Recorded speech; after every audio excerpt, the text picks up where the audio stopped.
جاو عندكم سائحات يا أخي، جميلات موفقات، كيف ربي خلاهم يمشوا في الطيارة ووصلوا عندكم؟ لما ما قلبهم الله في السماء لأنهم مرتدين؟ يا المجاهلة، شديتوهم واغتصبتوهم ونكحتوهم وقتلتوهم، الله ينعلمكم الوالدين وتقولوا مسلمين يا ولاد العاهرات. خليتو الدنمارك رحلت 3 طيارات ديال المغاربة أكثرهم من ولاد فاس بسبب هاي العدوانية. ها، جايين السياح يشوفوا المغرب يحبوه ويشوفوه ويدوروا ويديروا، شديتوهم اغتصبتوهم وقتلتوهم وتقولوا نحن مسلمين؟ لعنة الله على جد دمكم. أي إسلام تعرفون أنتم يا ولاد الحرام من فعلكم؟ أي إسلام؟ إسلام هو القتل وتقطعوا الراس؟ قطعوا الراس عباد الله. الله يغرق لكم الرويض، الله يختبر الناس بالناس ويختبر الولد بالأم ويختبر الأب بالولد ويختبر الزوجة بالأب، وانتم جايين اللي يرتد بتقتلوه. ها، نعطيك غير سراق زيت ديال البلاستيك يا ولاد الحرام من فعلكم، ما تقدوش تتحركوا ليا من هنا لهنا، وجايين بتدخلوا الناس الاسلام وبتدخلوا انتم ما عارفين فرائض الصلاه، ما تعرفوش تغسلوا الجنابه. 20 عام وانتم على جنابه يا صحاب سطل، عمر سطل وصحاب سل بحر واغتص دغيا صافي الماء وصل كل شيء. لمكم الجهلاء سيروا. انا اطبق ما الذي قاله النبي وعم طبقه بعلم، والله يعبد عن علم. فرائض الصلاه يقولك، وانا نقول لك الصراحه امام الناس ما عنديش مع الدين. انا ما عنديش مع الدين وما عارفهمش، نجيك من الاخر ما نكذبش، انت ما عارفهمش يا ابن العاهر. اش كتدخل دير في المسجد؟ اش كتدخل دير في المسجد؟ كيف تسكن في دار وانت ما مخلصش الكرا؟ كيف تسوق طوموبيل وانت ما مخلص لاسيرونس؟ وكيف تدخل الجامع وانت ما عارفش فرائض الصلاة؟ كيف تحاور ربك يا ابا جهل؟ الله يغرق لمكم الرويد. وانا ارى المرتدين عارفين الدين والاسلام عليكم اكثر، انتم اللي هزيتوا كلمة مسلمين. يا ولد العاهرات، ارى الرب العظيم الذي خلق الكون ما فرض لا اله الا الله على شخص. الرسول ما افرض على اهل قريش واليهود والنصارى، ما قدرش، ما يستطيع، لانه مش ما بعثوش الله لهي الامر، بعثوا الرسالة بس. اما لا اله الا الله ما كتفرضش على الاب، على الابن ما يفرضش عليه. حر. وانتم جيتوا بتفرضوا علينا في 2024 يا الجهلاء بكثر ما ضعافيتوا. العظومه بانوا لكم في رجليكم وفي صباعكم وفي وجهكم، بقاو في دينكم العظومه ميتين وانتم حيين في نفس الوقت. شفت لي وجوه كنهرب، اللي شفتوا الله يستر كتجدني القشعريره.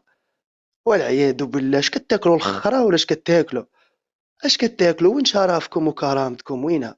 كليتوها مع الكسكس ولحم الراس والكرعين. ها، الله يغرق لدين امكم الرويض، الله يغرق لامكم الرويض. الله عز وجل خلقكم للعباده وخلقكم تجاهدوا في نفوسكم وانتم جايين تعداو على الناس اللي ارتدوا. الله حبهم يكونوا مرتدين وانت ما حابهم. شكون انت؟ شكون غيسد لك الله عز وجل؟ غير المصرع الكبير غدا يبقى عليك مرض غيتسكر، غتبقى تتفرقع تيخرج لك خرم فمك. شفتي؟ لا يكدا فكركم وتركوا الناس لما كتجوا تعنبوا على العيالات وعلى هذه مرتدين منافقين، لازم ندلوهم، لازم نعذبوهم، لازم. وانت معذب القحبين ماك في حياتك معذب ومعذب. الرب العظيم غاضب عليك، الله غاضب. كيقول لي ما هذا زكريا ما بده يوقر هاد الناس اللي هم مرتدين، وانا اعطيته آية تقول لكم دينكم ولي دين. ليه ما يعصيني؟ ليه ما تعصوا ربكم يا الجهلاء؟ لما ما تتركوا الخلق للخالق وتدعوا لهم في السجود إلى التوبة وإلى الطريق المستقيم؟ إلا كنتوا تحبوا. ولا اللي يهضر معاه بغا يهز خنجر حيد له راسو، هي قسمو، حيد له ركبتو. يا المجرمين، الله يغرق لمكم الرويد يا داعش، يا ولاد الحرام، يا المجرمين، يا القتالة، يا الفساد، يا الحقاد. الله يلعنكم، الله يلعنكم قد ما راكم ملعونين. الله يلعنكم إلى يوم يبعثون.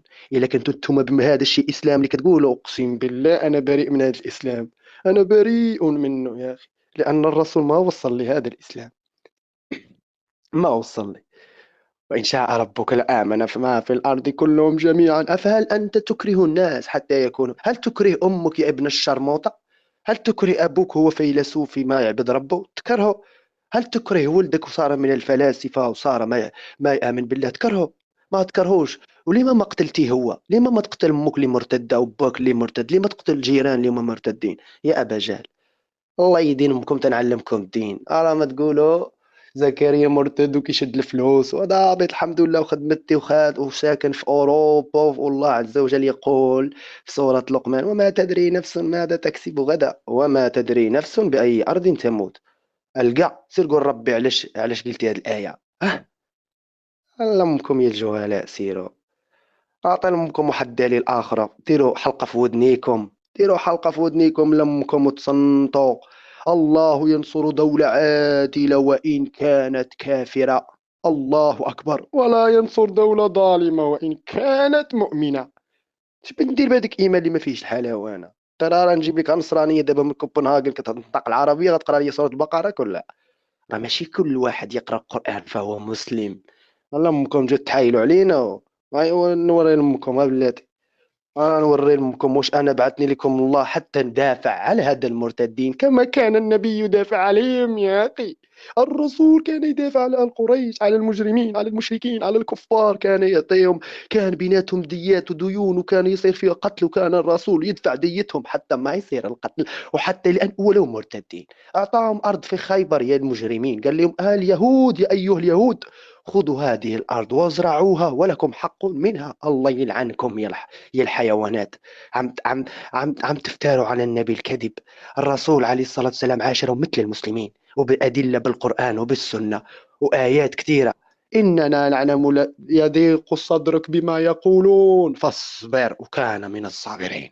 كان من الصابرين، ما عصى ربه، ما قتلت شي واحد. اذهبوا أنتم الطلقاء، روحوا روحوا روحوا. هو ربكم إن يشاء يغفر لكم وإن يشاء يعذبكم. لا يدري راسه واش يعذبهم، لا يدري. يقول لهم إن يشاء يعذبكم إن يشاء يغفر لكم. أنا لا أدري. أنا لا أدري. من هنا اليوم قياما نشوفوا وانتم تجوا هازين على العودان وعلى هذه السيوفة. واللي مرتد قيدوا له راسه، واللي مرتد تحيدوا له ركابيها، واللي باغي تجلدوه تجلدوه، واللي باغي وسيروا جلدوا داك الشيء بعد داك السرقه اللي عندكم بعدا في دروباتكم، ودوك اللي كيبيعوا الخمر في السطوحه وكيبيعوا الجوانات لوليداتكم، كيبيعوا غريبه فيها المعيجين، وهذوك هما اللي يصيروا طبقوا عليهم بعد القتل اللي قاعد يدمروا لكم في ولادكم، بعدين جو قلبوا على المرتدين اللي تركوا الاسلام. الله يلعنكم يا المجرمين، الله يلعنكم يا المجرمين، ومن المجرمين منتقمين، ومن المجرمين منتقمين. والله دلنا حسن الخاتمة وانتم. الله لا في حسن خاتمة ولا في رحمة، اللي قال لك ورحمتي وسعت كل شيء. ورحمتي وسعت. وأنا المسلم حافظ لكتاب الله، وكنت في الحج والحمد لله عمري 3 شهور في بطن أمي. وعزيز علي الدين وعزيز علي عيشة ونؤمن بالله ونؤمن بالرسول وكل شيء. وكنت تقلب في الرحمة ديال الله اللي كيتقلب فيها ذاك الكافر يا المجرمين، كيتقلب فيها هذاك المنافق وهذاك المشرك وهذاك الزانية وهذيك الفاسقة وهذاك الشارق، كل شيء كيتقلب في نفس الرحمة يا المجرمين. لما ما الله عزل رحمة الكافر ورحمة المؤمن؟ لما رحمته هي اللي فيها احنا مقلبين؟ لما انت يا المجرم مسلم لو كنت مظلوم ودعيت الله بدعوتك ما بينه وبين الله حجاب؟ وحتى هو الكافر يا المجرمين، حتى هو الجد امكم معه حق، لو ادعى الله ولو كافر لاستجاب له. وما بينه وبين الله حجاب ولو كافر. واش هذا الرب اللي خلق العباد ديالو كيرحمهم وعارف شنو في قلوبهم، وانتم جايين هازين السيوف باغيين تقتلوا؟ الله يهلك دين حياتكم قد ما كنتم مهلوكين. سمعتوا؟ انا نوصل لكم.